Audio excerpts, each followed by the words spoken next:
નમસ્કાર દર્શક મિત્રો, સયાજી સમાચારમાં આપનું સ્વાગત છે।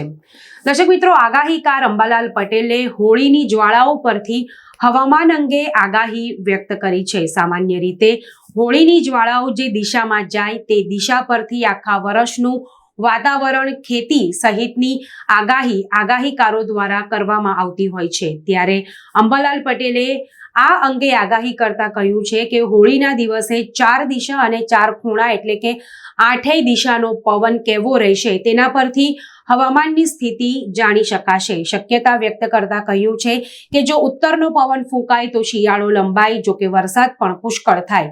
પશ્ચિમના પવનો ફૂંકાય તો વરસાદ પણ સારો થશે। નૈઋત્યના પવનમાં સાધારણ વરસાદ થાય તો દક્ષિણનો પવન ફૂંકાય તો વર્ષ નબળું અને રોગની ઉત્પત્તિ સૂચવે છે।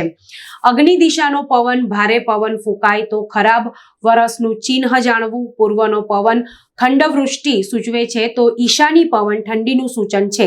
ચારેય દિશામાં પવન ફૂંકાય અને આકાશે ઘૂમરી લેતો પવન જો ફૂંકાય તો દુકાળ પડવાની શક્યતા રહે છે।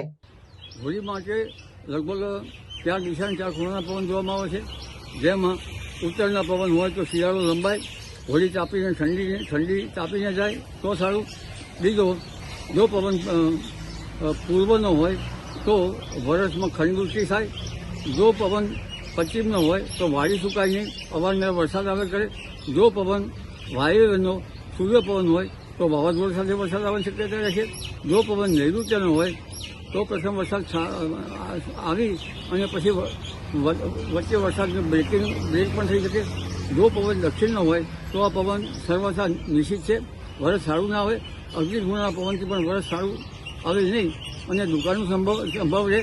જો 4 દિશાના પવન ઘુમરીઓ વાય તો આ પવન રાજા પ્રજા માટે સારો ગણાતો નથી। જો હોળિકાનો ધુમાડો ઉપર જાય તો પણ સારો ગણાતો નથી। એટલે હોળીના દિવસે પવનની ગતિ જોવામાં આવે છે। સામાન્ય રીતે આ વખતે હોળીનો પવન જે છે ઉનાળુ પવન લેવાની શક્યતા છે। અચ્છા, જે તમે પવન કહો છો તે પવન જો રહેશે ઉનાળુ પવન, તો તેની આખું વર્ષ કેવું રહી શકે છે? ઉનાળા પવનની અંગે જોઈએ તો તેનાથી ઋતુ નિયમિત આવવાની શક્યતા છે અને ઉનાળામાં ગરમી પડે।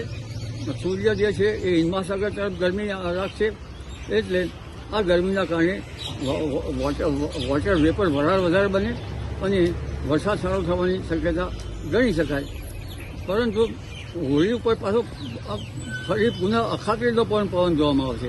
હવે વાયુચક્રની નિયમિતતા જોવા માટે ત્યારબાદ અખાત્રીનો પરવલિયાનો પવન અને અષાઢી પૂનમનો પવન જોવામાં આવે છે। એટલે વારંવાર વાયુચક્ર જે છે એ નિયમિતતાની જોવામાં આવે છે। પરંતુ આ વખતે લગભગ સમી સાંજે પવન જો સૂર્યચંદ્ર જે છે પવનની સાથે સાથે એ સામે રહે તો એનો કાળનો જન્મ થાય છે। આવી રીતે ફાગણ, ચૈત્ર, વૈશાખ જેઠમાં સામે સૂર્યચંદ્ર કતરાવવા સામે જોવે તો નિશાની સારી ગણાતી નથી અને ચારે પૂનમે આવું થાય તો દુષ્કાળનો સંભવ રહેતો હોય છે। હવે પશ્ચિમ વૃક્ષો આવવાની શક્યતા ઘણી છે। આ વખતે પશ્ચિમ વૃક્ષો પર હમણાં આવશે। આ ઉપરાંત તારીખ 25 આસપાસ આવશે અને માસના અંતમાં તારીખ 29, 31માં પણ પશ્ચિમ વૃક્ષો આવશે। જેના કારણે હવામાનમાં ફેરફાર થશે અને ક્યારેક ઠંડકનો ક્યારેક ગરમી રહેશે। ગરમીનો પારો આ વખતે વધુ થશે।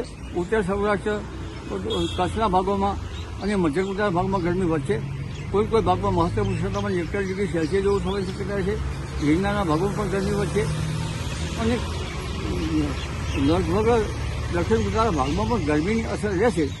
એટલે આ વખતે બેવડી ઋતુનો અનુભવ થશે, પરંતુ પવન વધારે ફૂંકાશે। હમણાં આથી પવનની ગતિ રહેશે, બપોર પછી પવન રહેશે, ક્યારેક રાત્રે પવન રહેશે, પણ પવનની સરતું આવવું, પવન પડી જવું આવું રહેશે। કચ્છના ભાગમાં તો આંચકાનો પવન 20 કિલોમીટર પ્રતિ કલાકનો ઝડપે રહેશે। અમદાવાદના ભાગોમાં પણ 15 કિલોમીટર કે તેથી વધારે છે।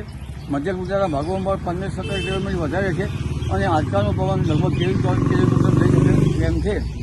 એટલે પવનની ગતિથી જે આંબાના પાક છે કે બાગાયતી પાકો છે તેના ઉપર અસર થઈ શકે। જી કાકા, ગરમીનો પ્રકોપ કેવો રહી શકે છે એપ્રિલ મહિનાની અંદર? ગરમીનો પ્રકોપ આ વખતે વધારે છે।